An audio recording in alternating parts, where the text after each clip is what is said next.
Task Force on Artificial Intelligence to order. Can we take the roll, please? Chairman Gustafson. Here. Vice Chairman Doyle. Here. Representative Armstrong. Here. Representative Callahan. Representative Maxey. Representative Mahalski. Representative Nalen. Representative Sapik. Representative Spiros. Representative Zimmerman. Representative Clinton Anderson. Here. Representative Balde. Here. Representative Onstad. Here. Representative Palmieri. Here.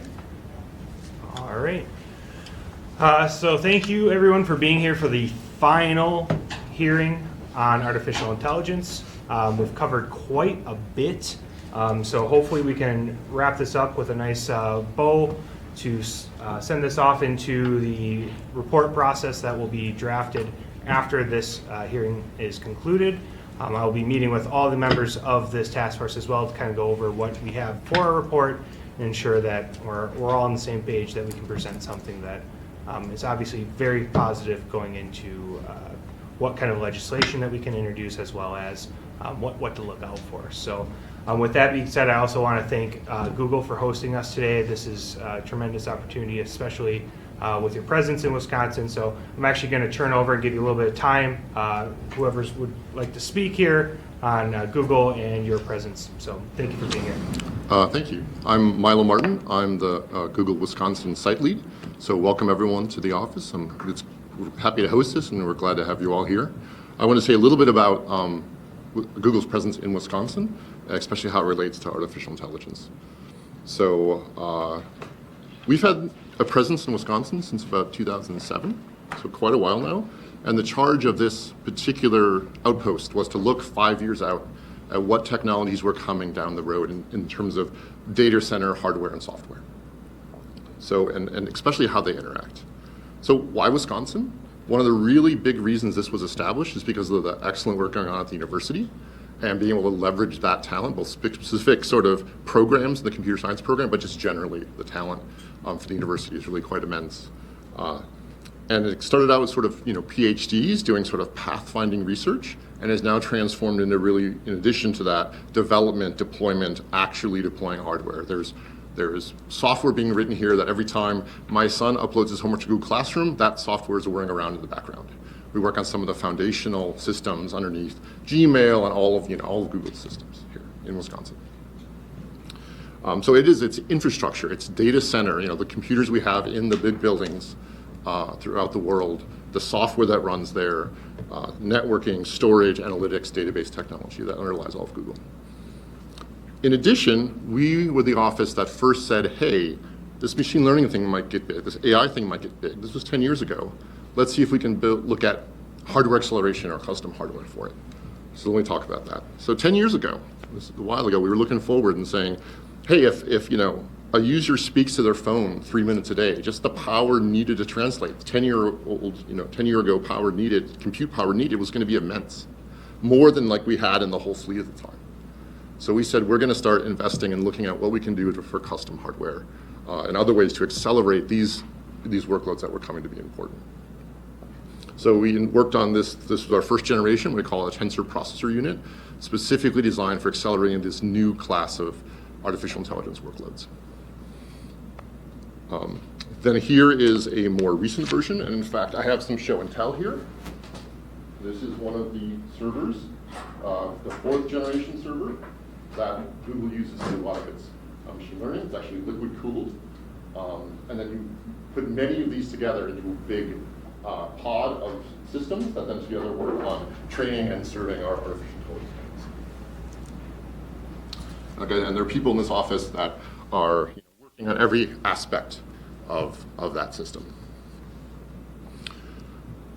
But we've also had a lot of other advances at Google in terms of artificial intelligence. So some of you may remember from several years ago, AlphaGo, where Google worked on the board game of Go, which was notoriously known to be much harder than, say, chess. And at the time, computers were not better than the best humans. And it was Google that put together a deep learning system that was able to outperform the best sort of grandmasters in Go. And some of the high-speed networking technology developed at this office was used as part of that infrastructure to deliver on that live gameplay that was executed. So Wisconsin played a big role in this. There was also a AlphaFold protein folding system where just by looking at like the DNA, figure out what proteins might come out of that. This is a big thing. Here's a Nature article. And again, we didn't do the core machine learning work on this here, but we built infrastructure that helped support this. In this case, a distributed high-speed storage system that was used as part of this system. Okay. So, and here is actually a picture of, on the left here, of our newest hardware for machine learning. And I just want to point out here that the engineering office here in Wisconsin has had a role to play in many of these innovations that Google's had in its artificial intelligence. So with that, I will turn over the rest of the committee. Thank you so much for giving me the chance to speak, and we're so happy to host you today. Thank you very much. I appreciate it. With that, we will actually just go into our first speaker here. So we have NetChoice, who's represented here by Carl Savos. Thank you. And if you wouldn't mind just making sure if you grab that mic at the end there that says WISI.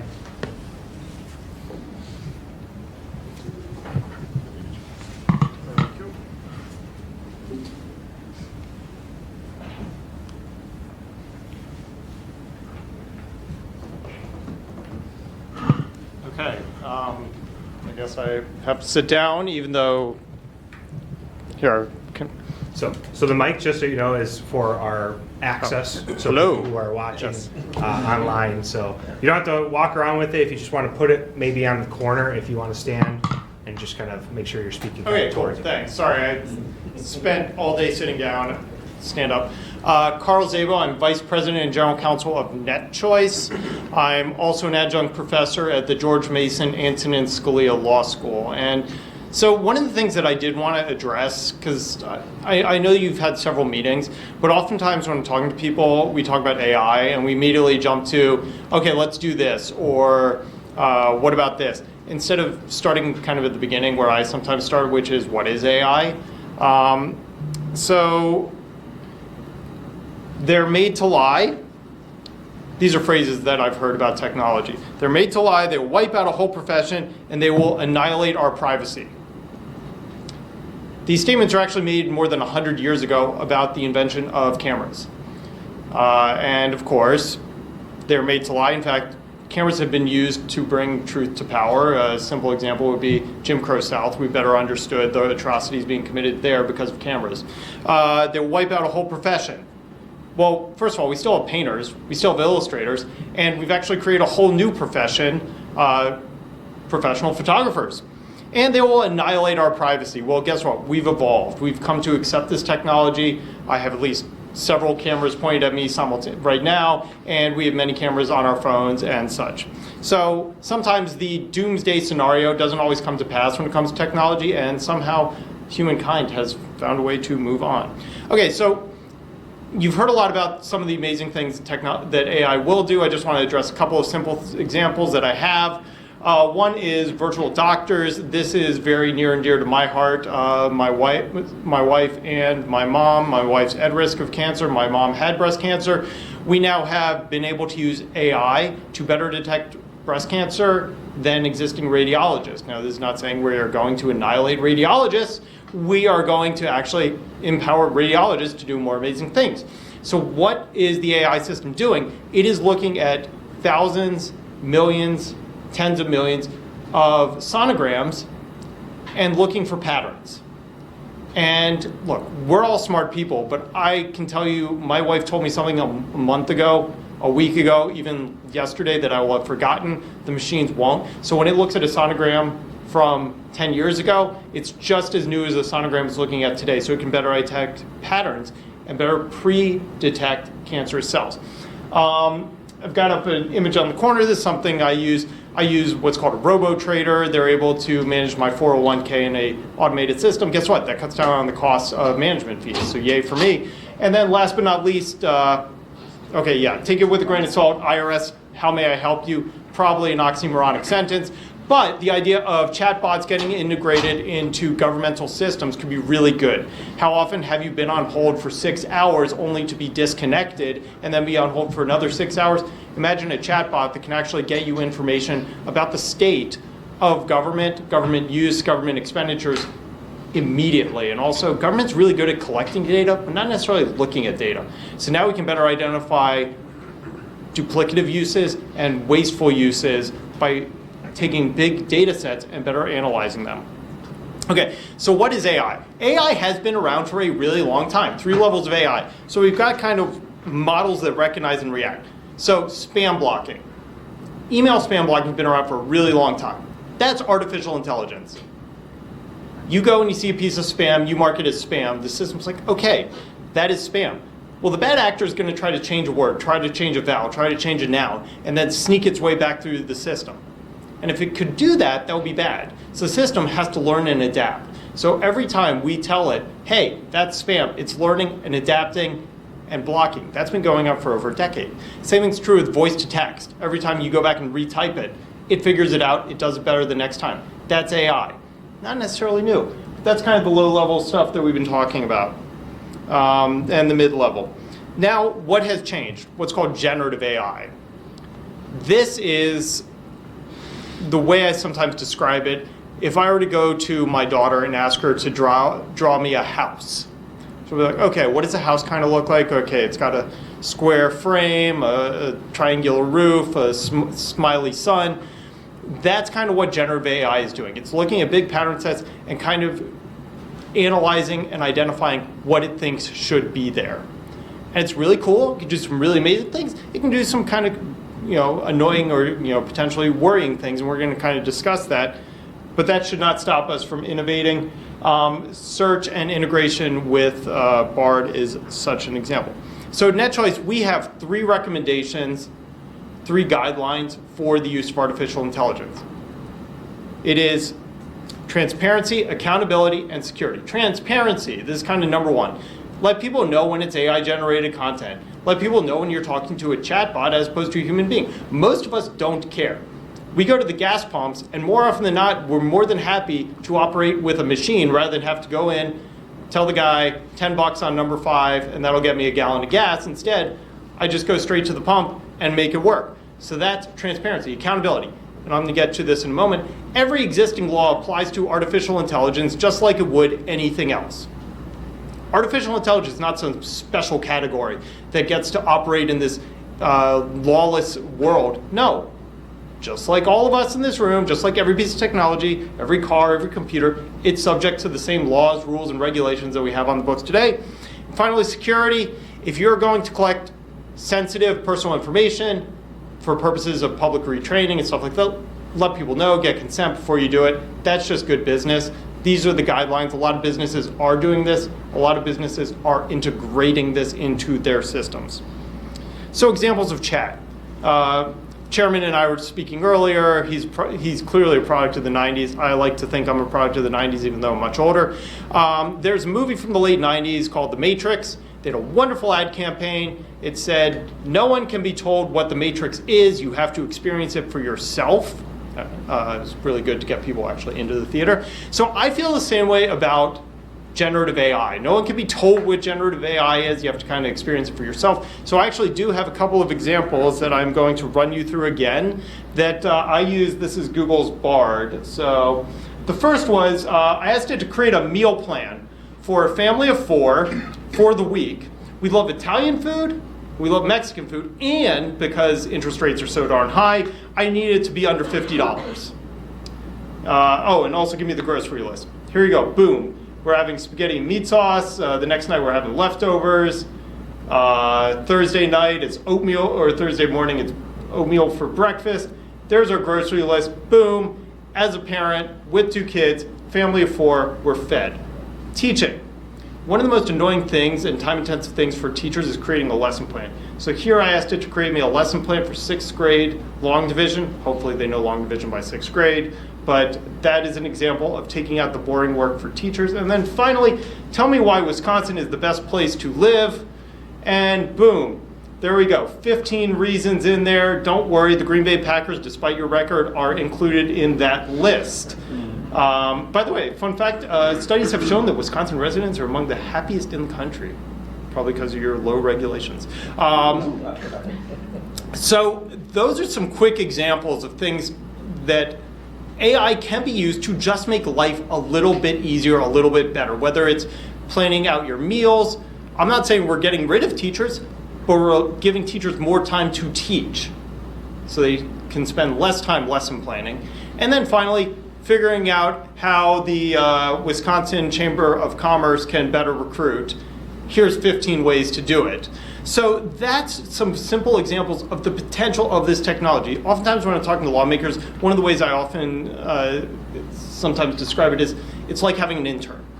You give it a task to do, it goes out and does it, but you wouldn't take what an intern gives you and just go to the floor with it. You'd say, okay, I'm gonna check it over, I'm gonna read it, I'm gonna make sure it's accurate. Same thing's true with generative AI. It's gonna give you a good first draft. It's gonna give you some things that you might not have thought of, but it'll get you going. Okay, the bad and how to address it. Okay, so here are the concerns. AI used for fraud. Look, fraud's up 300% in the US right now. It costs Americans $8.8 billion a year. One of the big problems is we are actually not doing enough to stop the fraud. We know where the bad actors are. We're actually dropping the ball on the law enforcement component. But AI will increase fraud. But we can use AI to detect fraudulent AI. I'm going to go through that pretty quickly in a moment. Deep fakes, I'm also going to explain. And of course, the Terminator, I have an eye roll emoji. I also have a picture from the latest Mission Impossible. I'm sorry, spoilers, it's been out long enough. You should have seen it by now.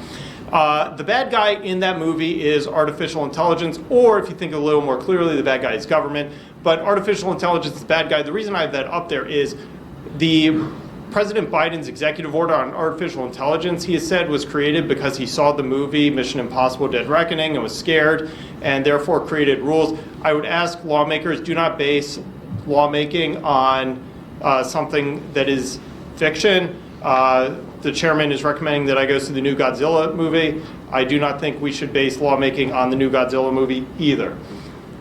Okay, so detecting AI generated. Guess what? We can do it.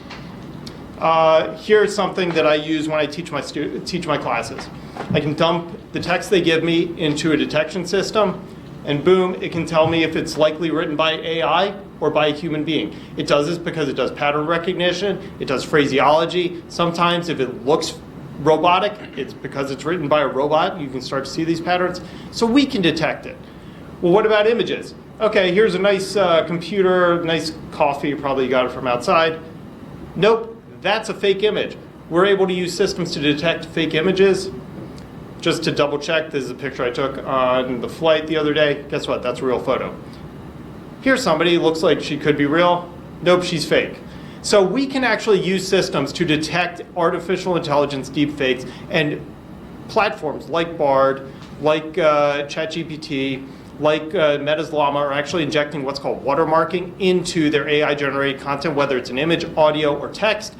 Watermarking, the easiest way to think about that is like in your $20 bill, you hold it up to the light and see the little strip in there. Same things here.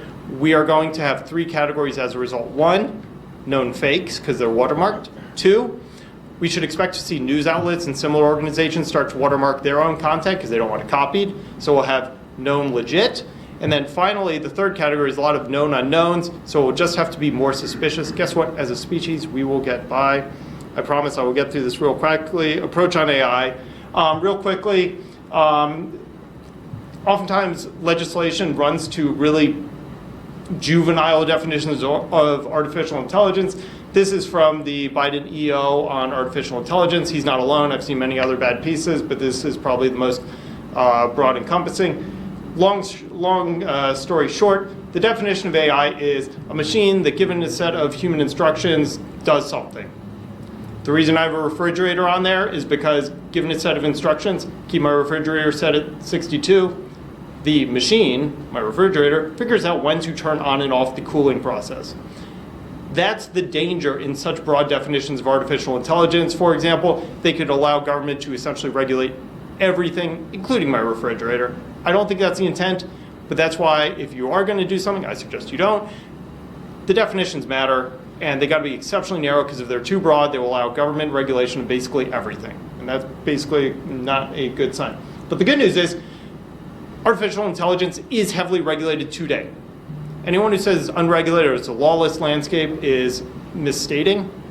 because there are hundreds, if not thousands, of laws that exist today regulating artificial intelligence. That's because in the United States, the way that we regulate things is we do not outlaw devices, we outlaw bad actions. I had an image of a hammer going through a window earlier. Hammers can be used to build houses, they can be used to break windows. We don't outlaw hammers. We outlaw destruction of private property. Doesn't matter if it's a hammer, if it's a fist, or if it's my neighbor's kids hitting a baseball through the window, which actually happened to me 3 days ago. It's really expensive to repair, but I'm gonna just let the insurance company deal with that. We did a quick deep dive at NetChoice here, a couple examples of some of the biggest concerns we hear about artificial intelligence and the existing laws, the existing regulations, the existing enforcement mechanisms that already protect against it today. Let's pick one. Theft of intellectual property. We have existing copyright law. We have 200 years of it. We have Sarah Silverman bringing a lawsuit and losing in court just the other day. We have many other laws, deception of election information. We have the FEC. We have so many laws. What we need to do is enforce the laws, not create new laws. We don't have a law problem, we have an enforcement problem. Now, that isn't to say that there aren't gaps. So what we also do is, before we legislate, we do one thing. We identify what is the problem we're trying to stop. Then we look to see if an existing law already addresses it. Then and only then do we consider legislation. Now at NetChoice, we did detect 2 potential gaps in lawmaking. We're actually pushing model legislation to address this, and these are called gap-filling bills. Today, and I'll just pick on the top one because I'm running out of time here. Today, child sexual abuse material requires it to be, which is pictures of an intimate image of a minor. It requires it to be an actual photograph. So we are seeing bad actors use artificial intelligence to escape the law. They're using the letter of the law to escape the purpose of the law.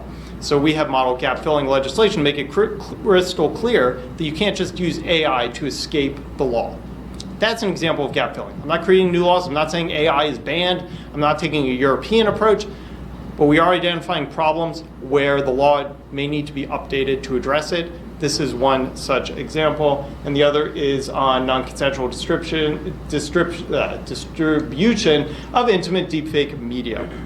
Last but not least, I circle back again to our core principles. At the end of the day, we do this, we're going to pretty much square everything away. We get into law enforcement, and we enforce the existing laws, we're going to square everything away. I am happy to answer any and all questions, conversations. You can feel free to email me or call me at any time, and I am open to your questions. That is the end of my spiel. Thank you very much, Carl. Questions from the committee? Representative Armstrong. Yeah, you mentioned European approach. Explain that a little bit. Okay, yeah. So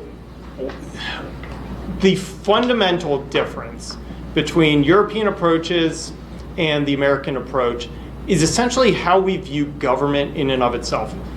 If you go back and look at the history of Europe, it is very feudal orientation, right? Kings and queens. I mean, England still has a king, right? So they have a very top-down, mother may I approach to everything. Everything is banned until the government lets you do it. So that is pretty much the overarching attitude in Europe. It is illegal to do something unless we say it's okay. The United States is diametrically opposite. We believe power rests in the people and is given to the government, not the other way around. That's the European approach. So in that, things are allowed until we say you can't do it. And what that allows is what's called permissionless innovation. It allows us to create, invent, dream, and build. And that's why the United States has been the world leader for the past 200 years on technology. I mean, that device is created because of American ingenuity, American engineering. If you look at things like, the automotive industrial system, that was created here in the United States by Henry Ford. If you look at the development of the internet, the computer, basically every novel innovation has come out of the United States, and that's because we allow people to build. And we do it through light touch approach through government regulation. What we are unfortunately seeing, and there was an article today just about it, over in Europe, they're trying to ban everything when it comes to AI, and then decide, oh, maybe we allow this, maybe we allow this. Well, that's going to ban all the good that comes with it. And right now, France is having a real tough time with it, where they are seeing a lot of their innovators saying, well, we want to not be left behind when it comes to artificial intelligence. We want to catch up to the Americans, and they're colliding with that heavy hand of regulation. The other thing that needs to be noted is, let's assume for the sake of the argument that the United States says, take a pause. We're going to ban everything. Let's wait. That's a big phrase in DC. Everyone's like, time out. Let's pause on AI. The rest of the world isn't taking a pause. Our foreign adversaries are not taking a pause. And those bad actors, criminals, are not taking a pause. They are going to weaponize AI against us.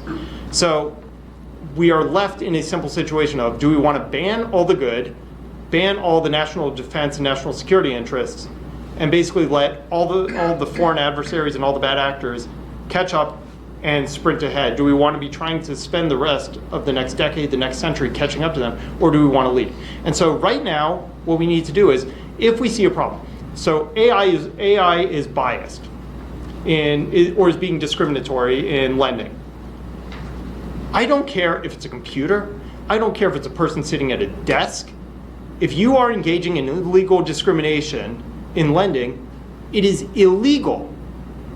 Bernie Madoff is a simple example of this, right? He didn't go to prison for running a Ponzi scheme using Microsoft Excel. He went to prison for running a Ponzi scheme. Sam Bankman-Fried didn't go to prison because he used crypto. He went to prison for committing fraud. So our laws in America are flexible enough and adaptable enough that we just need to enforce it. So long answer to a short question, that's the difference. In Europe, everything is banned until it's allowed. In America, we believe in freedom and letting people do and dream and build. Very clear, thank you. Other questions from the committee? Representative Balday. Thank you for that testimony. So you referenced two gaps, but you also did talk about how regulations may not be a way to approach this. I mean, let's do what Europe is not doing. But also earlier this year, sometime people like Bill Gates and others came out and say, look, we should pause, look at this, and put something together to make sure that we are not headed to the wrong direction. How do you contrast that with what you just said? Yeah, and so you get a lot of people having a lot of different opinions. And that's a wonderful thing about this country is you are free to express those opinions. You're free to disagree. So a couple different ways to take that. One is the certain companies, like so Microsoft has invested heavily into OpenAI. OpenAI is the creator of ChatGPT. And so one of the things that we sometimes see is those who get out ahead want to encourage everyone who's behind them to stop running. They want to build barriers, they want to dig a moat, and they want to wrap everyone behind them in regulatory red tape. So trust me, Bill Gates is rich enough that he doesn't need to worry about this probably, but we see a lot of people rushing to call for regulation in an attempt to slam the door shut on potential competitors coming up from behind them. So that's one opportunity. Second is, what is the threat that they're trying to identify? So one of the things that they're worried about is called, sorry, I'm blanking on the phrase. Basically, they're using the Terminator scenario as the kind of brouhaha. Okay, maybe we shouldn't take humans completely out of the loop when it comes to military engagements, right? Right now, our nuclear program is operating on old systems. Maybe that's a good thing. Maybe we don't want to connect it. So we do need to be mindful, but that is very different from saying don't do anything. So that's kind of where it's important to have people in the conversation identifying potential downsides so that we can keep them in mind. But if we don't want the Terminator, then we should maybe say no robot killing machines using AI, not say no AI. Because by the same token, we need to recognize that the bad actors are going to completely ignore us. And we are going to end up missing out on all the potential good. So that's kind of why it's coming out, where you've got some people saying, oh, let's take a time out. But you also have to ask, what is their motivation? Have they already developed a product that's already to market and therefore can stop all potential competitors from entering that market? Thank you. Any other questions? Representative Mahalski. You broke the data down into 3 areas. One was where with the watermarks, you know it's a IA. One with also with watermarks, you know that it's good. But then there's the known unknown. Could you address how IA will help determine that the known unknowns, which of the two categories they fall in? So the thing that needs to be noted is we actually have a really long history of people using or abusing images to misconstrue reality. I was actually going through some writings on this. Joe McCarthy, yeah, that Joe McCarthy, like McCarthy era McCarthy. He apparently created an image for a political opponent where he took 2 different pictures, cut them together, and sent them out as a mailer, showing, here's my political opponent with this known communist, vote against him. Completely fake. We have William Randolph Hearst, who famously said, you give me the images, I'll give you the war. We have more recent examples of people at the border who are being accused of whipping immigrants, which was clearly a real photo, but then abused.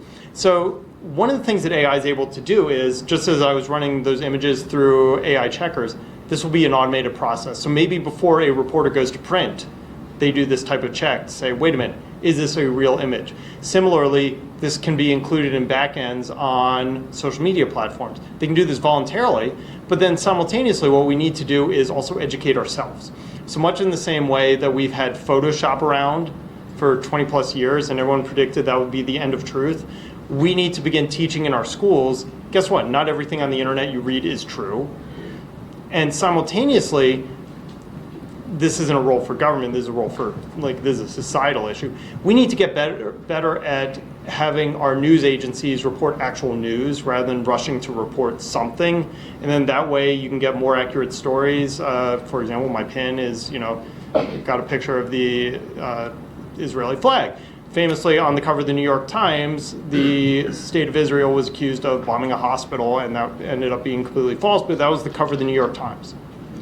This very recent example is not having anything to do with AI, but having to do with miscommunication, misinformation. So that's also incumbent upon our news agencies to do a better job reporting. So it's a social issue. I don't think it's a government issue to address it, but simultaneously with artificial intelligence, we can actually detect the fakes that are watermarked.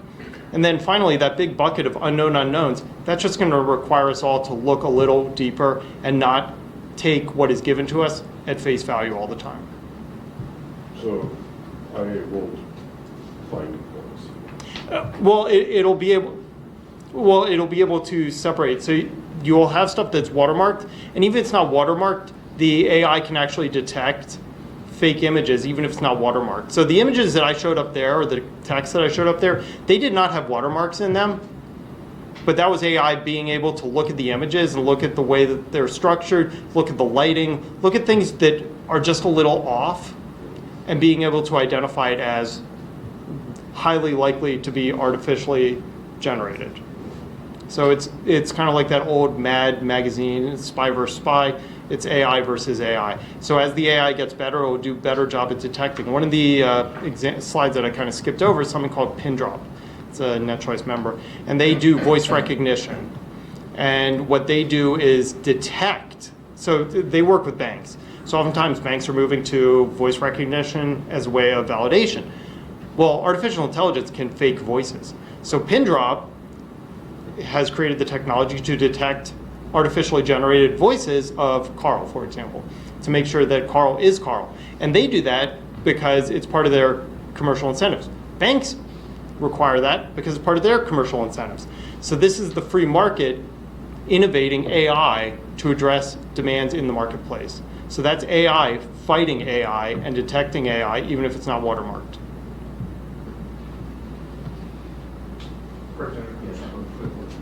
First of all, can we get a copy of your presentation? Yes. Okay. Very interesting. All right, I've been screwing around with AI for a couple of years now. Started out with ChatGPT 3.5. I'm on 4 now, playing all kinds of cool scenarios. It's amazing what it can do. All right, so when I'm looking at this, state government, probably 2 of our biggest cost buckets are education and healthcare. All right, so I'm looking, hoping, praying that AI will be deployed and we'll see cost decreases in both those buckets? I mean, yes, no, are you seeing, I mean, you mentioned the healthcare, the imaging thing in there, which was great, but, I mean, it's going to increase efficiencies. right. Like, so let's use radiologists. Let's pick on radiologists because you mentioned healthcare. Rather than having 10 radiologists look at 10 images, I can have the AI system look at 10 images, and that's not going to take the radiologist out of the loop, but it's going to increase and decrease probability. So if the AI system looks at 10 images and detects a low threshold, the radiologist can probably spend less time on that than the high risk ones. Same thing our doctors do when we give blood or anything like that. They'll actually look at the results that come back and spend more or less time. So that's going to create an efficiency there.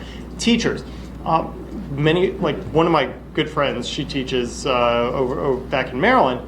She talks about how much time she spends on lesson planning. This is going to eliminate time spent on lesson planning. I mean, you always hear it. Teachers talking about how much, it's like, nope, I need this time, I got a lesson plan. This is going to cut down on that time. It'll increase efficiency. When it comes to schools, I actually become much more optimistic, not so much on the funding perspective, but on the ROI, the return on investment. So with artificial intelligence, we can actually we can actually develop better customized learning for the individual. One of the challenges with public school education, I'm a product of public school education, maybe that's an argument for or against it, I don't know which, but it is a one-size-fits-all model. It either works for your kid or it doesn't work. It worked for me, it did not work for my brother. It works for my son, hopefully it continues working for my daughter. With artificial intelligence, one of the things it can do is it can buttress that education. It can identify maybe Jimmy needs a different way of learning math. And so it can develop and adjust the learning there. And that can actually take time that the teacher would spend with Jimmy and allow that teacher to reappropriate their time and or potentially decrease costs. One of the biggest costs finally in education is administrative overhead. And that's where I think there is a great opportunity for increased efficiency.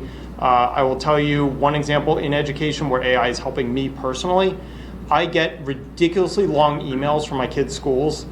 Don't get me wrong, I love my teachers, blah, blah, blah. But I don't need to know that Jimmy played with paste today. So what AI does for me is it actually goes to that email and pulls out the action items. So it doesn't let me, it skips over Jimmy played with paste. It tells me, school's closing early today, you need to be there by 2 p.m.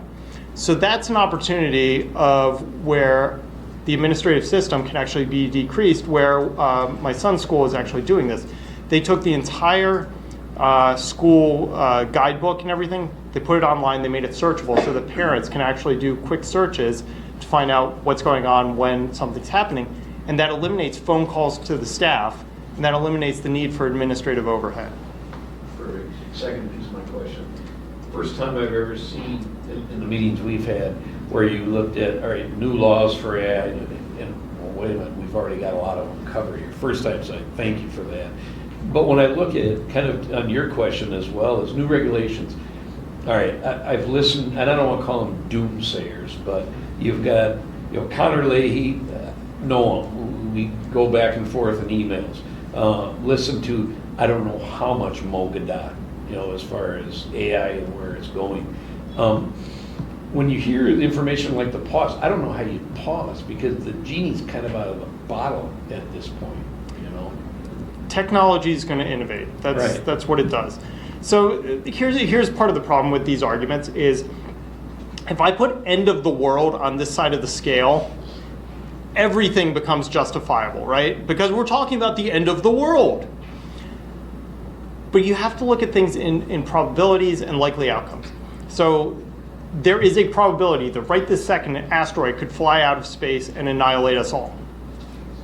We don't worry about that because the probability is so infinitesimally low and it'll make us neurotic to think about it. The most dangerous thing that I've done today was probably walk across the street downstairs, because that is where I'm literally putting my life in the hands of drivers.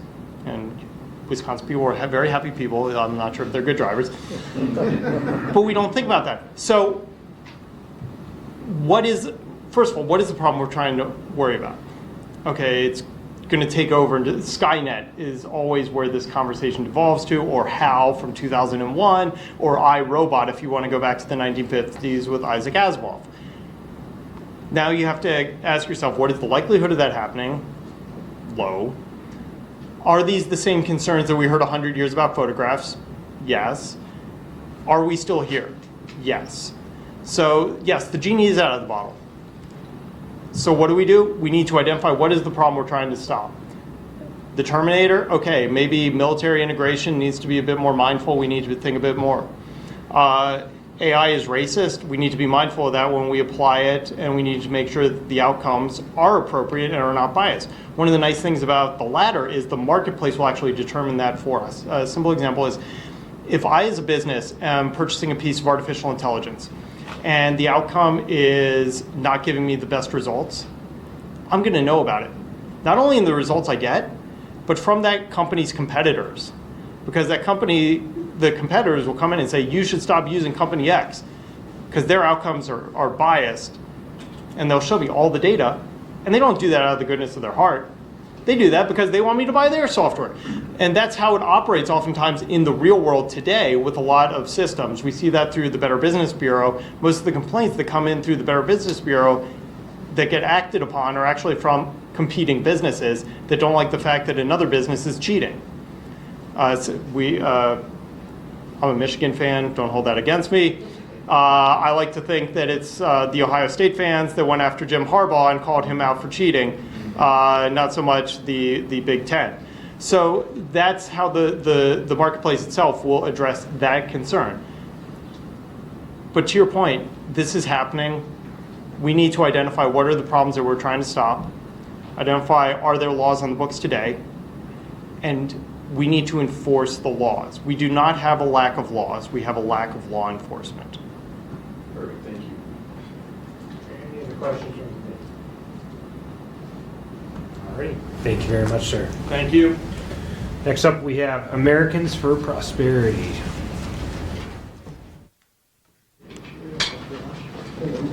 Oh, no, you're good. You were able to see ahead of what I was doing. All right. Well, hello, everybody. My name is James Chernowski, and I'm a senior policy analyst with Americans for Prosperity, where I focus on issues surrounding technology and innovation at the federal and state level. On behalf of our activists here in the state of Wisconsin, where we have a lovely chapter, certainly thank you for the opportunity to talk with you today. AI is an extraordinarily powerful and promising technology that will have an impact on a variety of industries. The promise of that technology offers the opportunity not just to expand economic opportunity to millions of Americans, but to drive innovation, improve outcomes across broad socioeconomic swaths of the population, and save countless lives.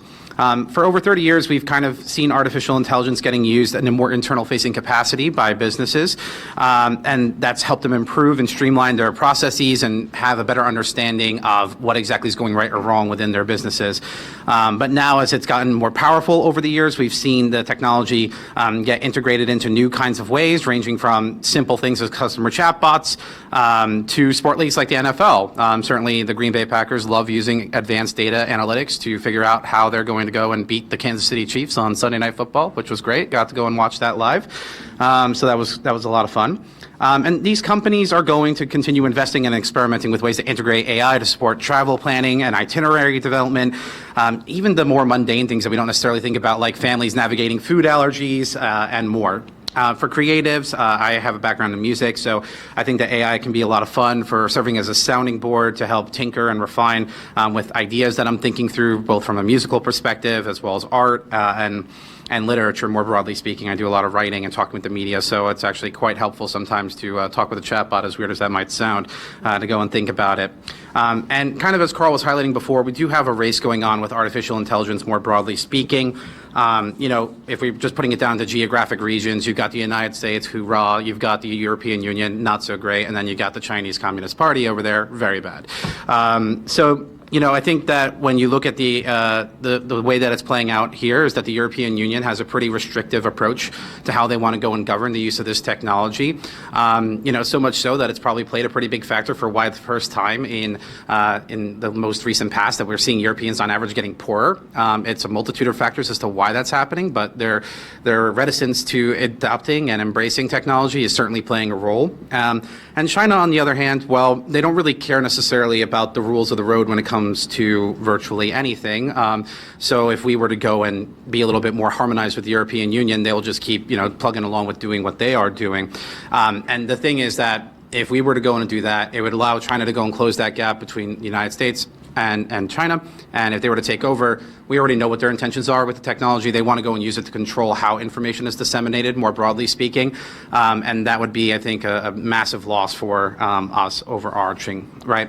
And the thing is that we've had a history here in the country of being a leader in technology. So as a good example, when we were looking at the deployment of 4G telecommunications networks, the United States was the first to kind of go and cross that pinnacle. That resulted in billions of dollars in investment, created a lot of new high-paying jobs. It also, served as a beacon to go and attract startup companies. And when we're looking at the impact that AI is going to have economically speaking, it's going to go and double workforce productivity, which is actually a pretty big indicator for our ability to generate wealth. The estimates that we see are about as high as $7 trillion over the next decade. Now, in the United States, that's about 1% to 2%. That's over a quarter, $250 billion, give or take. And that's probably on the low side of the kind of impact that we can see. There have certainly been loud critics about AI, as Carl also mentioned. I did get a good kick out of knowing that the Tom Cruise Mission Impossible movie somehow played a role in developing how the president was thinking about artificial intelligence. Not a good idea. You're supposed to suspend belief when you're watching movies, not think that it's real life. But alas, that's how it works. I think that, when we're talking about this human extinction notion, it's similar to the notion of, the risks of dangerous superintelligent AI wiping out human civilization are very similar to the risks of a hostile superintelligent alien invading our planet. Indeed, both risks are hypothetical, unprovable, and potentially catastrophic. In focusing on such improbable events, resources and time are not being productively leveraged and deployed, making it important to lower the extreme rhetoric in the conversation, more broadly speaking, to focus on realistic risks posed by technology, identifying narrowly tailored solutions to those problems being identified. One of the largest concerns around AI that we've seen out there is around the impact on the potential labor markets. A recent OECD report estimates about 27% of jobs are in occupations that are at high risk of automation. However, recent polling from the Center for Growth and Opportunity at Utah State University found about 3 out of 5 Americans were not worried about AI taking their job. So I think that this kind of goes and highlights that while AI is certainly going to replace some jobs, it will also go and create new ones in the process and also repurpose other jobs that are already in the marketplace, which is something that would go and say that AI should be viewed more as a complementary tool, not a substitute for the labor force. I think as we were talking about a little bit about misinformation or false kinds of content, I think another concern usually talks about AI in the use of elections. So back in April, for example, the RNC put out a political ad talking about what a second term for the Joe Biden presidency would look like. It was actually pretty cool because the entire imagery for that ad was generated with AI. Unsurprisingly, that certainly triggered somebody, and within a week of that ad dropping, there was a bill done federally that would go and mandate the disclosure of AI being used in political advertisements. Now, I think that this is it's done in the name of transparency, and we are certainly supportive of transparency, but we have to be careful about where we're drawing that line. If we're just talking about something like watermarking, for example, that's something that's, I think, relatively mundane and not anything that's overly alarming. But there are certainly proposals that we have seen both on the federal level and then, bleeding down into the state level that would seek to go and try to expand that beyond just simply disclosing that AI is being used to also trying to include other kinds of donor disclosure kind of requirements, which would go and implicate speech, and something that I think that we personally as an organization would be certainly very opposed to. I think that when you're talking about artificial intelligence, you need to understand that these large language models that they are working with to produce content are derived by pulling in from user-generated content, more broadly speaking, on the internet. So, ebooks, social media posts, videos, etc., all that kind of stuff gets baked into the cake when it's going and producing outputs for you. And I think that you need to be very careful when you're trying to regulate around this space because of the fact that it has a nexus that involves the speech of users online. While there's always going to be clear instances of misinformation, many times information, more broadly speaking, can fall into a gray space of what is in fact fact or fiction. We've certainly seen this kind of play out on the federal level where the FTC launched an investigation into OpenAI. They leveraged the notion of broad consumer harm protection laws, to go and do this. But really what they were going after was about the false statements about individuals that chatbots were making making. Now, the problem is, as I said, if it's pulling in from user-generated content, what this is doing is basically having the government try to go and play the picker of winner or losers as to what kind of speech is deemed appropriate to be included into these large language models. And again, these kinds of proposals have gone, and bled into some state-level conversations where we've seen, like I said, Michigan actually recently put something about AI and political ads more broadly speaking, but we've also seen proposals surrounding misinformation and AI too. So I think that that's something that we need to just be conscious of. Because when you're coming after the identity of people that are going and, let's say, trying to do prompt injection attacks or just breaking the model doing something, that's going to go and chill the people being willing to engage with the technology, which will go and slow down its rate of development, but then also go and make companies be a little bit more worrisome about deploying new technology because they fear getting some kind of scrutiny. So when we're looking at what are things that we think you guys can be focusing on, I think that, as Carl mentioned, it's that AI is not the Wild West. There are a lot of laws and regulations that can be applied to the technology.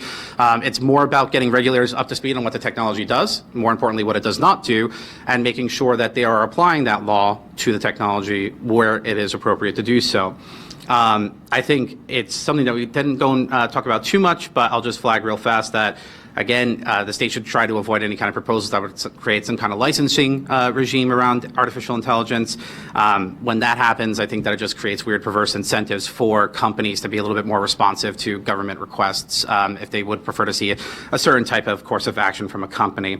Rather than regulating AI more broadly, the technology encompasses many different use cases. So rather than talking about AI in this high-level 40,000-foot view, you should be focusing on the use cases of the technology where we can have a more nuanced conversation about what are the harms. So a good example of this is, what the risk profile looks like for using AI in a ChatGPT versus using it in facial recognition technology versus using it in autonomous vehicles are all very different risk profiles that require a different kind of analysis for what you're looking at there. So just going and boiling down to those specific use cases so that way we can focus on what are those harms and identifying the gaps, right? So with facial recognition, for example, there's already plenty of remedies that can exist when it's in a commercial setting, but if it's getting used in a government setting, there are harms and it's a lot harder to go and get yourself any kind of remedy if something were to happen because law enforcement was using that technology in an inappropriate fashion. So that's another thing that I'd say. I would say another one is the state should always consider looking at having the government do an inventory of how they're already using this technology. I think that can be very insightful in terms of understanding how your Department of Commerce might be using it versus how your law enforcement entities might be using it versus how any of the other numerous regulators might be exploring using it. And from that, you can go and create some guidance around how the state would be deploying that use because there might be risks, as I kind of noted before, where the use of that technology might go and overlap with individual civil liberties, and we don't want to go and see people getting harmed as a result of that inappropriate use of the technology. And I would say one other thing the state should be considering about here is trying to preempt municipal regulation of artificial intelligence. In the state of Wisconsin, it's over 1,800 municipalities that exist out there, and that's one state out of the 50 plus that we enjoy in this country, and that doesn't even include the international context. So just from a compliance standpoint, it could be very difficult. New York City tried doing this, and as a former New Yorker, it irritates me to my soul seeing them do that kind of stuff. I think one interesting kind of different approach that lawmakers might want to consider is formulating what is called a regulatory sandbox that can be focused on the use cases of artificial intelligence. And a regulatory sandbox is basically a closed testing environment where firms can experiment with these innovative new products, services, and business models for a limited period of time under a lighter regulatory environment. These sandboxes basically serve as an entrepreneurial administration meant to allow for greater regulatory experimentation and policy flexibility to see what works best and have a right-sized regulation approach as opposed to just having broad encompassing things that might over-capture industries, if you will. I think a great example of how this has been pretty successful is I was living in Utah before moving back to Virginia to work with AFP, and they have a lot of these lovely sandboxes, and one of my favorite ones is actually in legal services. So legal services are pretty expensive, as you might imagine. A lawyer is costing on average over $300 an hour before you even get into their retainer fees. And when you're experimenting with the rules around how the provision of legal services can be done via the Sandbox program, there have been some promising results early on. So according to the most recent transparency report that they produced, The program has nearly 50 active participants offering services. They've offered over 66,000 legal services to over 24,000 unique Utahns. And the top 3 use cases of the program are accounting for over 75%, which cover navigating small business law, because small businesses can't necessarily afford to pay lawyers. Assisting with immigration-related matters, which is, I think, pretty important, and then helping current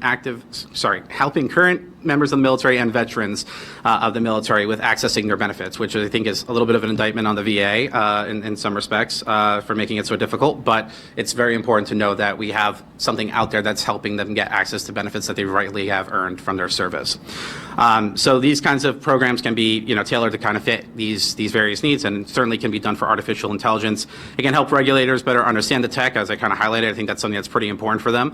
And additionally, it can help create that balance that empowers innovators to continue making products that meet the moment, that solve these various issues being identified, while also protecting consumers against some of those potential downsides of the technology. So these are some things that can be scaled to partner with other states. There's other programs across the country. Utah certainly has a lot, as I mentioned, but about 12 states have some form of regulatory sandbox program, traditionally focusing on financial services, but you could certainly see something like this being applied to AI as well.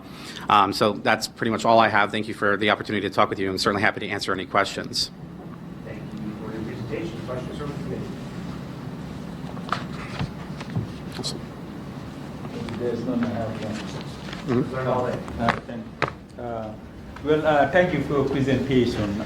So, in your opinion, how do you think government should approach regulating AI, and how should they work with the private sector to make sure that there's no harm done? Yeah, kind of as I said before, it's about boiling it down away from the broad terminology of artificial intelligence and focusing on the different use cases of that technology. So again, if we're talking about facial recognition, we kind of know what the limitations of facial recognition are, what those potential harms might be. Certainly around government use is something that I at least personally care about within our role. We certainly look at that a lot at Americans for Prosperity. And creating good guardrails around how law enforcement is going to be using that technology if they are, because, for example, with facial recognition, while it has no problem identifying white males, it goes and falls off a cliff once you get to women, minorities, people of color, et cetera. So I think that it's about putting it in that kind of a context where, rather than just saying AI and inserting like the very overly broad definition from like the EO, let's say, that Carl highlighted, it's about going and focusing on the use case of, okay, well, we know facial recognition systems are something a little bit more specific. It's more narrowly tailored. We're not worried about facial recognition regulation all of a sudden capturing the ChatGPT or something else of that nature, where it's something entirely different, right? So that's where the government can kind of have a better role there. Kind of as I said before, it's about, government having guardrails around how they're going to be going and using the technology, particularly where there's that civil liberties nexus that kind of pops up. So I think that that's really where it comes down to. When it comes to what the private companies can do, it's about setting best standards that they can go and abide by, constantly developing that. I think you need to recognize that there needs to be a lot of flexibility there, because the technology moves a lot faster than regulation can possibly keep up with. Just even where we thought about AI 2 years ago versus where we're at today is a completely different understanding. So I think that we have to have a certain level of humility and understanding that we're not going to always get that right, and we need to have a certain degree of flexibility, so that way we can go and adjust as we see new things popping up or new gaps popping up, that we can go and address that. So, last question. So Carl also did reference security as one principle that is important. So as an engineer myself, I see that one thing America has not been able to list stuff is cybersecurity. I mean, people accessing databases, particularly of big hospitals and things like that.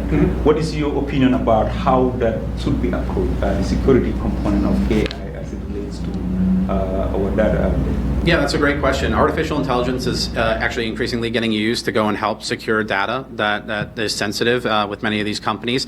And really what that ends up being is more of, actually it's a little bit of whole society kind of approach that has to be taken there, because even though we get these reports all the time of data breaches from the private sector, state governments actually are subjected to a lot of attacks all the time. So really there's an opportunity here for the state to go and look at how they can go and leverage AI to better do threat threat detection and other kinds of measures to protect the data that customers in the state actually don't have a choice in the matter of giving over to the state in many ways. So I think that there's a great opportunity for the state to explore how they can leverage this technology to go and better protect the data that they're collecting on their citizens, right? So there's a great opportunity there, and I think that when it comes to privacy more broadly speaking, I don't want it to get lost in focusing on AI as like a privacy issue in and of itself. You want to go and focus on just general, like more data privacy oriented legislation in and of itself, because AI is not unique in some of those privacy concerns that get raised. That's something that we kind of see all over the place, and Congress has been pretty slow on that, so we started to see some states going and taking action on that front. But again, trying to go and strike the right balance between protecting data and also giving companies flexibility and not being overly restrictive in how they approach it. So that's I think where we can go and have some really good ground to gain. Okay, thank you. Thank you. Any other questions? Awesome. All right. Thank you. very much. We will move on next to BSA, the Software Alliance.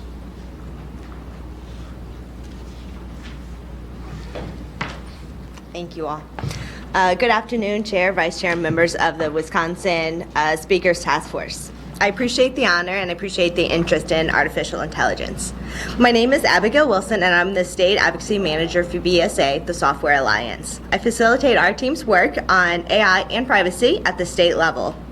BSA is the industry association for enterprise software companies. We represent more than 40 companies at the state and federal level, and our extend reaches globally. Think of us as the business-to-business slice of the tech industry. Our companies make the business-to-business products that other companies have come to rely on, including cloud computing solutions, workplace collaboration softwares, and HR management tools. BSA has worked on AI policy for 6 years, despite everything about AI feeling new. 2 years ago, in June 2021, BSA released a report on AI risk management. This was the result of a year-long effort with member companies to identify actionable steps to mitigate bias. The report is a practical resource that helps companies manage risk associated with AI systems. We at BSA believe that there are 4 key points that should be front of mind for policymakers. First, businesses of all sizes and across all industries use AI currently. Different uses of AI create different risk. Policymakers should focus on high-risk AI. Policymakers should distinguish between developers and the deployers of AI systems. And tools exist today to help companies mitigate the risk associated with those high-risk systems. Businesses, as I said, businesses of all sizes and across industries are using AI. For example, in agriculture, farmers are using AI to analyze large volumes of weather and crop information, helping them monitor their crops, increase yields, and adjust to rain and drought conditions. Manufacturers are using AI to test new prototypes. Airlines now use AI systems to more efficiently clean planes between flights. And construction companies build AI-generated digital twins of real-life cities to understand the impacts of proposed design. These examples are already used in Wisconsin, but I really want to emphasize the broad use of AI at the outset. Since the uses are varied, those uses create different types of risks to the consumers. Some will create high risk and others will not. AI can be used in countless ways and often in mundane scenarios that can benefit people and businesses. We tend to think of these scenarios as everyday AI. And we often hear about these from policymakers as the types of AIs that they are not concerned about. So what are these? As consumers, we use AI-powered services to remind us when we forgot to attach a document to an email, prompt us to open a particular document so we can pick up where we left off, autocomplete a word or sentence when we're texting. These are low risk. The focus should distinguish between the developers and the deployers. Sometimes there is one company that does everything. It creates the AI system and it uses it. But very often there is more than one company being involved in an AI system. The developer is the company or companies that design, code, or produce the AI system. The deployer of an AI system is the system that actually uses the AI. These two types of companies have different roles. They will have access to different types of information and will be able to take different actions to mitigate those risks. This is not unique to AI. This kind of role-based distinction is considered best practice in privacy and security legislation around the world and here in the United States. It is in AB 466, the legislation introduced by Assembly Member Zimmerman and passed by the Assembly. Tools exist today. There are already tools that exist to help companies identify and mitigate the risk associated with high-risk AI systems. We think companies should leverage these tools specifically: risk management tools and impact assessments. A risk management program is a set of repeatable processes for identifying and mitigating the potential risks that can arise throughout the life cycle of an AI system. Instead of evaluating a product or service against a fixed list of requirements, which becomes outdated, a risk management program integrates processes for evaluating the product into the life cycle for developing and using that product. So what does that mean? It's about establishing policies, processes, and personnel that will identify, mitigate, and document risk throughout the life cycle of an AI system. One way to create a risk management program is by using the AI Risk Management Framework, the AI RMF, that was created this past January by the National Institute of Standards and Technology, NIST. NIST is known for making risk management frameworks, including for cybersecurity, that has been widely adopted by public and private sector organizations worldwide. A critical piece of an effective risk management program includes performing impact assessments. There's three purposes to an impact assessment: identifying potential risk that it may pose, quantifying the degree of the potential harms the system could generate, and documenting steps to mitigate those risks. Companies conduct impact assessments under a range of privacy and data protection laws across the globe. We think that when AI is used in ways that could adversely impact civil rights or access to important life opportunities, the public should be assured that such systems have been thoroughly vetted and will continuously monitored to account for the risk associated with unintended bias. Impact assessments for companies that develop and deploy these high-risk systems is an important way to do that.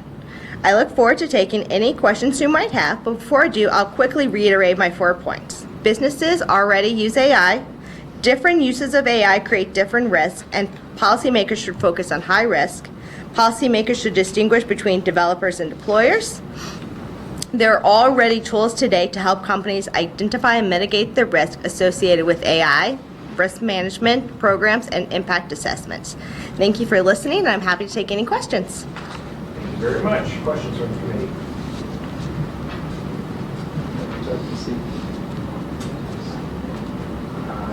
We don't have any, so thank you very much for your testimony. Representative Bolden. Thank you. So your last point referenced developers and employees and stuff like that. How would you say the two interact, and what could be done to make sure that some of the biases that may be in between could be addressed? Yeah, absolutely. So a developer, like I mentioned, is the company or companies that create the system. The deployer is the person that uses it. So, for example, a developer would be able to describe the features of the data that train the system, right? So all the information that goes into the system. The developer would have separate obligations. They would know the intended purpose of the AI system. They would know the limitations of it. They would know likely and they would know the known, likely, and the specific risk of it. The deployer, however, they don't have as much control over the actual design of the system, but they would have control over how it's used and any additional data that's added to it.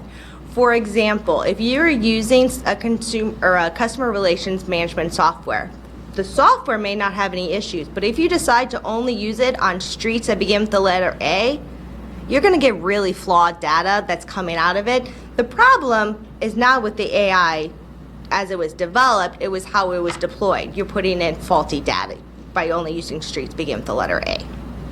So QA, like quality analysis in in software development, is super important. What role do you see quality analysis or software testing plays in terms of artificial intelligence to make sure that some of the data that we are transmitting for consumption or deploying for consumption is in fact good Yeah. data. So the quality of data is obviously the most important to ensuring that you have a quality AI system. I think there are some obligations that are probably necessary, and I think one of the most important things that it does is the companies themselves will look at the data and ensure by looking at the bias and these risks that are associated with it that they can go back and look at the data, and there are certain things that they can do to help mitigate those risks and those biases by looking at the data themselves. They can, possibly pull data from another place. They can, play with the data to make sure it comes out to a less biased scenario. Thank you. Thank you, Chair. Any other questions? Thank you very much. Thank you all. And lastly, we have UW Oshkosh, Dean of the College of Nursing.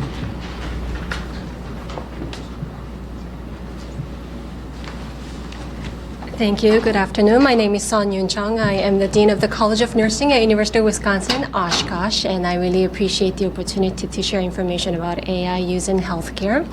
I was informed that I may have about 10 minutes to talk about this topic, and I was thinking, okay, 10 minutes, what can I really drill it down to? What would be most important?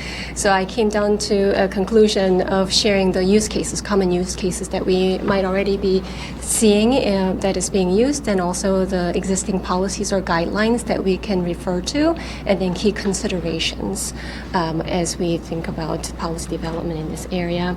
I would also like to share that I'll be focusing on the use of AI in patient care, but also note that there are other areas that AI is used in healthcare, such for administrative tasks, the operations tasks, the financial tasks like billing and scheduling and customer service and so on and so forth. But for the purposes of this 10 minutes, I'll try to slim it down to the use of AI in primarily to provide healthcare or patient care.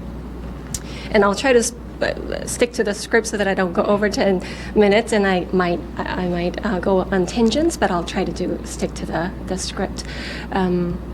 So starting with the commonly known use cases in AI, use cases of AI in healthcare, I have 3 examples, and one of it has been actually discussed here today, which is diagnostic imaging, with the example of mammography and how it's used to diagnose cancer, and that has been commonly used at this current point in time. So these AI algorithms can help radiologists and pathologists analyze these images, medical images from X-rays, MRI, CT scans, and even pathology slides to identify patterns and identify abnormalities so that you can really detect the cancer and help diagnose the diseases. Second example is clinical decision support. So AI-powered decision support systems help healthcare professionals by interpreting these results and also providing evidence-based recommendations. So instead of the healthcare provider looking at the literature and looking at information, they will have the system will prompt you. You have just diagnosed this particular disease. These are the evidence-based practices that's currently available, that's up to date, and then you can choose from. Or if you are looking for certain things, you have easy access to those. So the clinical decision support system is currently already being used in healthcare arena.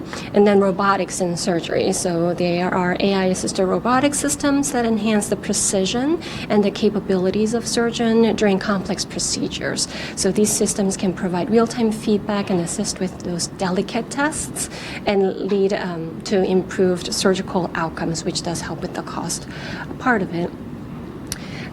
It's not on here, but I'm going off script here. One thing that we also know that we commonly encounter is AEDs, the automated external defibrillators, where you can find if there's someone with heart attack, you grip that the AED and you put the patches and it delivers shock.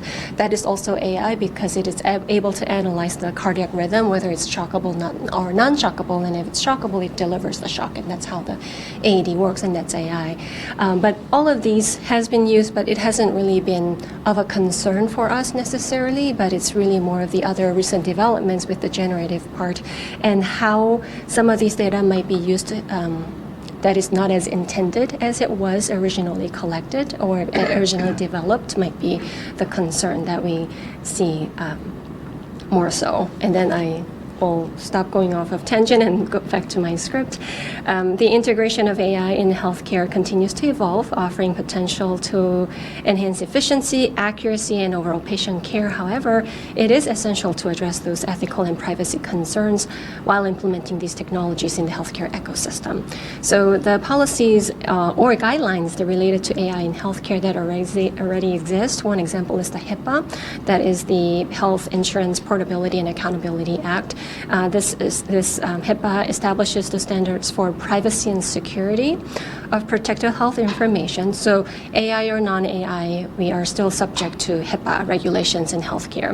So any AI applications in healthcare must adhere to these regulations to ensure confidentiality of patient data. And then there are at least 3 professional organizations that have also published principles or guidelines or key considerations for development, deployment, or use of AI in healthcare. And one example is the American Medical Association's Principles of Augmented Intelligence Development, Deploy, and Use. So AMA is dedicated to providing continued guidance to physicians on how to best engage with new AI-enabled technologies. And this document discusses guiding principles regarding the provision of oversight, that the oversight should not only be provided by the government, but also by healthcare institutions and professional societies. It also addresses transparency, which has come up a lot today, which could be achieved through disclosure to healthcare providers and patients that AI is used when it's used. This document provides a list of information that the AI developers should disclose, and I can explain more about that too. Mitigation of risks is another concept that is addressed in this document around the privacy and cybersecurity, suggesting the need to have appropriate governance policies and data validation and verification protocols that goes along with these uses.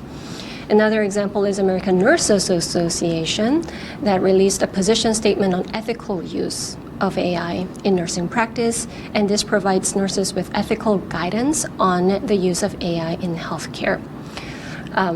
It refers to the code of ethics for nurses, and that nurses must avoid AI that appears to impede or diminish core values and obligations of care and compassion, or incorporate only in such way that these values and obligations are protected.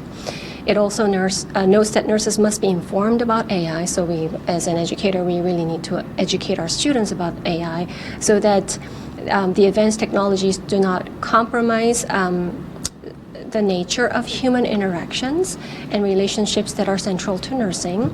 And the nurses must also be informed about AI so that they can provide the appropriate education to patients and families, because they are at the center of they're at the point of care, so that nurses can provide education to patients and families to dispel any myth or address those concerns and support the use of AI for optimal health outcomes.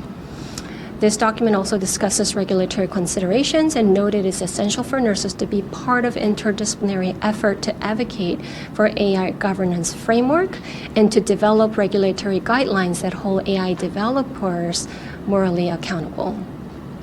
Lastly, the American Hospital Association released a report on key considerations for integrating AI into healthcare workforce to guide health system leaders. Among others, it highlights multiple critical success factors in integrating AI into healthcare workforce, and that includes multidisciplinary team management. So AI projects require a dedicated multidisciplinary team approach to succeed. It takes administration, finance, clinicians, operations, technicians, all working together as equals to solve a problem. And so that's why the multidisciplinary team management is introduced as one of the critical success factors.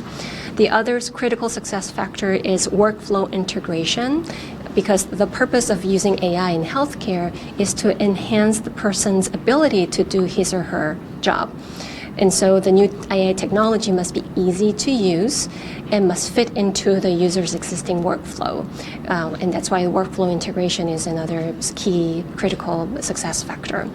The other one, the last one that I have here, is partnering with AI consultants and vendors. AI consultants and vendors can help integrate multiple vendor AI approaches to myriad of problems amenable to AI solutions, which is why partnering with AI consultants and vendors is introduced another critical success factors in integrating AI into healthcare workforce. And then it's not on here again, I'm going off script, but FDA and International Medical Device Regulatory Forum also provides different regulations. So some of these other things that we had mentioned that is already out there, those are regulated by FDAs. The FDA has regulations around medical devices that are AI powered. There are three key considerations to highlight in developing policy around the use of AI in healthcare to ensure ethical, safe, and responsible use of these technologies. I have three of them here. I tried to really drill down to three. Data privacy and security, to safeguard patient data, implementation of robust policies ensuring compliance with existing data protection regulations such as HIPAA, as well as implementation of robust procedures for secure data storage, transmission, and sharing of data should be considered. The second piece is informed consent and patient right, to ensure that patients are informed about how their data will be used.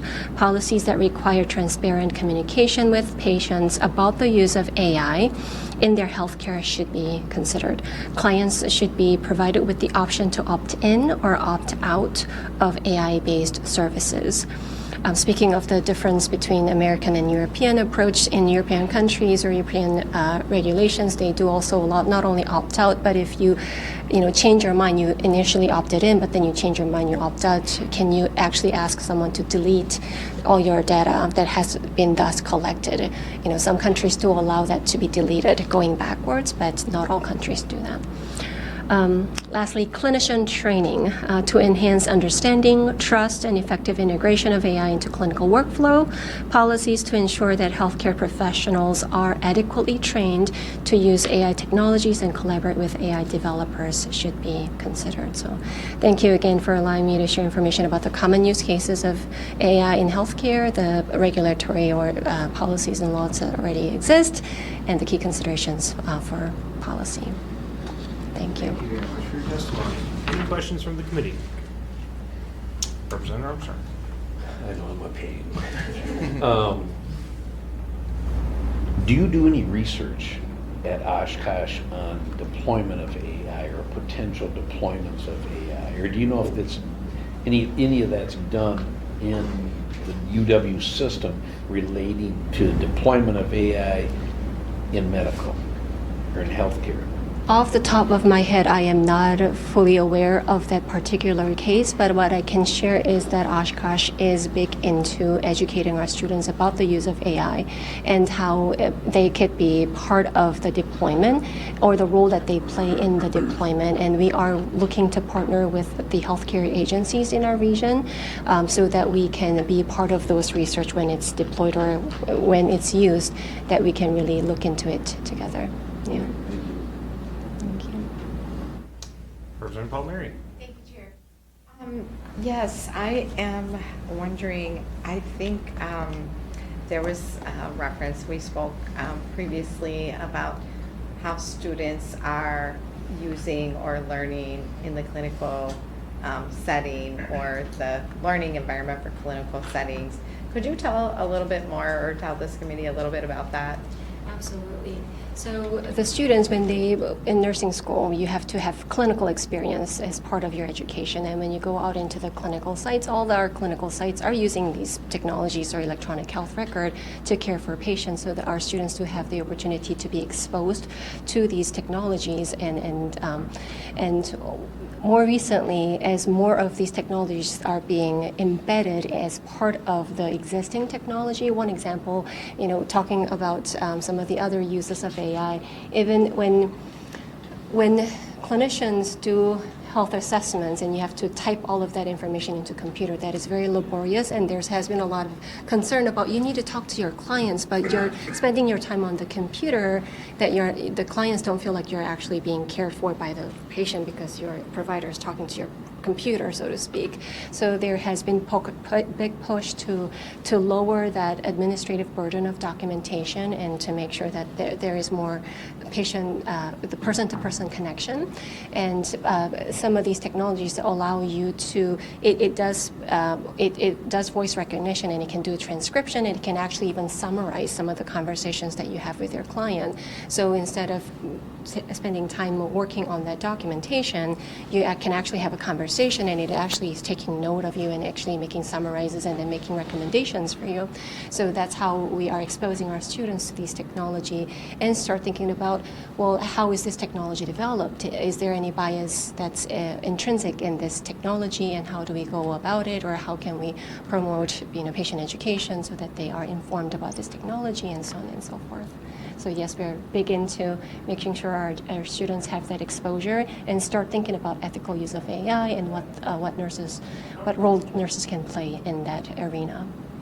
So if I may follow up. So given, for example, that example, that might be or should be, based on recommendations that we've heard, a place where a patient could opt in or opt out, right? So they enter the exam room and the healthcare provider says, hey, so that we can have a better conversation, are you giving permission to record this, that kind of thing? Is that?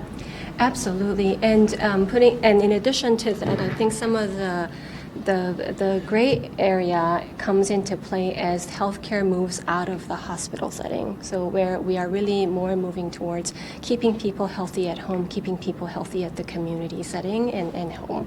And with all these wearable technologies that are now available out there, and also personal agency, different devices that you have at home that is actually capturing your motions, and there are devices that allow the sensor-based devices that look at, if someone has not been even in an older adult home or assisted living home, for example, there has been no motion, there hasn't been no movement.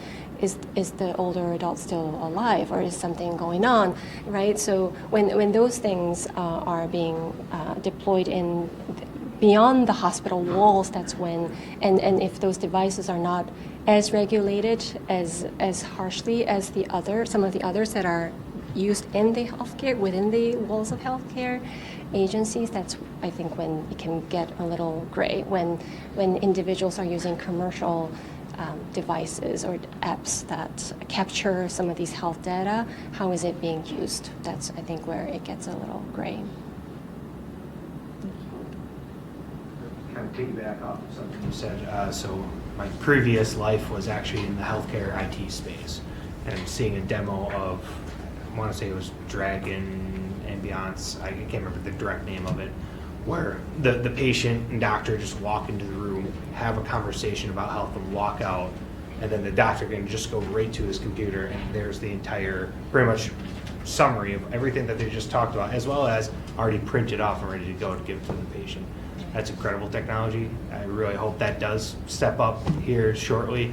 Obviously a little on the expensive side right now, but ultimately it is going to be about, I almost see like AI driving actually more human interaction by doing all the mundane work that we're so used to doing as it is now. So especially in healthcare, it's healthcare. You're talking about people, not machines that you're working with. So, but yeah, thank you very much. Any other questions? Representative Balde. Thank you for your testimony. So 2 questions. One of them is centered around academic institutions. I know you're specifically on healthcare, but I'm just curious with with AI now, it seems like learning and just getting access to information, data is becoming much faster than normal or usual. Representative Armstrong asked about whether you are doing any research on, but are you also doing research on the impact of AI on our academic timeline? So to get an associate degree, you need 2 years. To get a bachelor's, you need 4 years or something. Are you thinking with the pace of AI that time period could shrink? Because now for me to prepare a PowerPoint, I can use an AI tool and get me a 20-page PowerPoint presentation within a minute or two, and just edit it to meet my needs and stuff. So as an institution, are you guys thinking about the impact of AI on our learning timelines and stuff? So the second one is on, healthcare is also one of the very expensive, areas.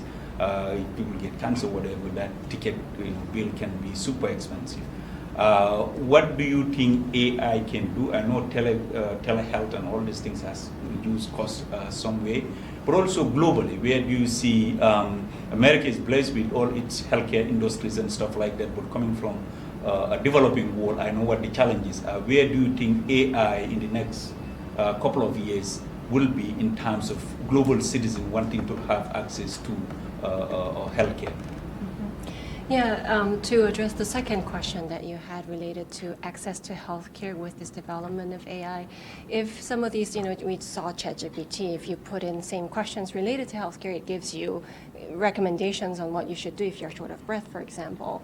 But the question is it based on reliable data and information, right? Because ChatGPT is based on information on the web, not necessarily these clinical trials and medical literature that's out there, which is used to fed these other AI-driven healthcare systems that's used within the walls of the healthcare.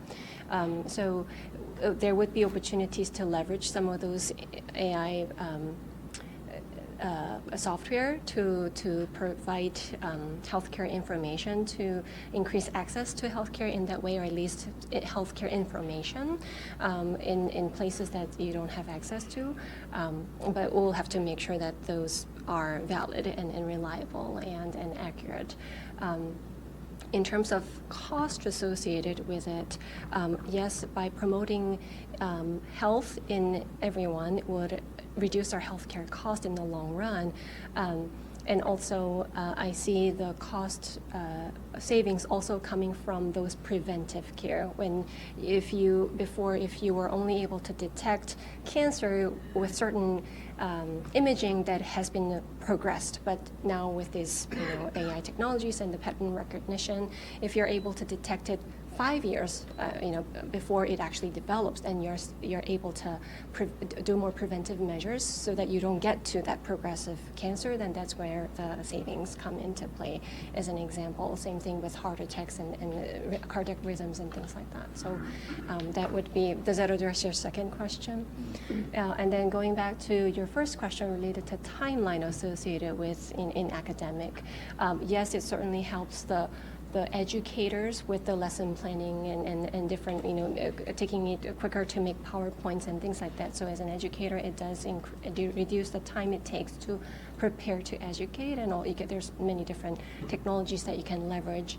And also you can have the students, again, if it's a valid and reliable, accurate system, then the students can also come in to class prepared, because in learning you first have to know the knowledge and you need to get the information, so there's more information, but then there's the other part to it, especially in our profession, for example, it's an applied profession, right? So yes, it's great you have the information, but how does that really apply? Can you actually do it within the context of this particular client? Can you apply that information and knowledge, and can you create different care plans? So it goes beyond just seeking information or knowing that information. So if we are transitioning towards experiential learning. You can come in with information. The students can be better prepared, so that yes, that can trim the time. But it also give us more time to bring the students to that next level, to be even better prepared to hit the ground running after they graduate, to practice, because they had more time to actually apply what they have learned in school. So could we trim the overall time it takes for the students to learn? It might take them the same time to learn, but they might save time getting access to some of those things. And then kind of a separate conversation, but we're also thinking about competency based. So if the students are able to, the fact that different students have different learning style, but also they have different learning needs, or there might be gaps in the knowledge that the AI can help support as a supplemental tool to get you be successful in the course that you're taking.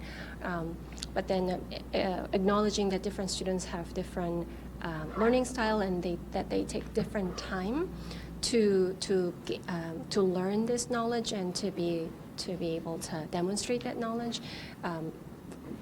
Having more of those personalized plan, having more of those personalized learning timelines, so to speak, is something that is being considered. Not that we're shortening everyone's time, but more personalized. If you are a fast learner and if you're able to demonstrate that you have learned, maybe you can be quicker. Maybe you can graduate faster. Whereas we don't want everyone to be rushing themselves either. So, yeah.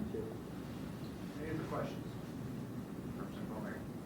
It just occurred to me when you were talking about the FDA, and there's already regulations on medical devices and uses. I'm thinking about a family member who a number of years back was seeking mental health care, and their provider introduced biofeedback with this technology, which it's my understanding, I'm not an expert on these things, that the FDA has approved only for things like stress management. However, this unscrupulous, or maybe perhaps not so knowledgeable provider shared and determined that this machine could also diagnose, treat, give a second opinion on a medical doctor's prescription, and basically recommend tinctures and things that, maybe this person was susceptible to the alternative medicine. And so my question is that with the advent of so many advances with AI and healthcare use, would the FDA regulations of devices also be able to handle, I guess what I want to say, the volume of claims of what things do and evaluate that at the pace at which it's coming out? And I know that's kind of a not very well articulated question, but it just brought something to mind when you mentioned about the FDA regulations on devices. I'm not fully sure about the capacity that FDA has to regulate all these different technologies, but that is unfortunate that the technology it sounds like the technology was not used as it was intended when it was developed. And one of the criteria that the FDA or this IM, the International Medical Device Regulatory Forum, has is they do categorize different technologies, and they do talk about the intended use, and what is the intended use of this technology, what is the unintended consequences or negative implications of this technology, and where it's used, how it's used. So is it to provide information for decision support or decision making, or are you actually able to act or treat based on it, like the AED where you're actually delivering shock? That's an action that you can take. So yes, they do have a table that categorize different technology to your point, to help guide those categorizations and approving some of these technologies. But yes, they probably are under a lot of pressure to approve different types of technology that's being developed right now.